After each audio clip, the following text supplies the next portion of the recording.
తెలంగాణ మాజీ గవర్నర్ తమిళసై సౌందరరాజన్ తిరిగి ఈ రోజు బీజేపీలో చేరారు. కేంద్ర మంత్రి కిషన్ రెడ్డి ఆమెకు కండువ కప్పి పార్టీలోకి ఆహ్వానించారు. తమిళనాడు బీజేపీ అధ్యక్షుడు అన్నమలై పార్టీ సభ్యత్వం పొందినట్లు పత్రాన్ని అందించి ఆమెను సత్కరించారు. తమిళసై గతంలో తమిళనాడు బీజేపీ చీఫ్ గా బాధ్యతలు నిర్వహించారు. గత 20 ఏళ్లుగా బీజేపీ నాయకురాలుగానే కొనసాగుతున్న లోక్సభ ఎన్నికల్లో పోటీ చేయనున్నట్లు తెలుస్తోంది.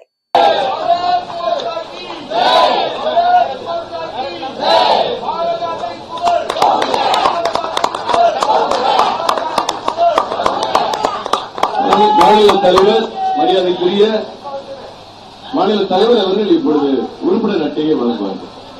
எந்த உறுப்பினர் விட்டுட்டு போனீங்களோ அதே உறுப்பினர் மறுபடியும்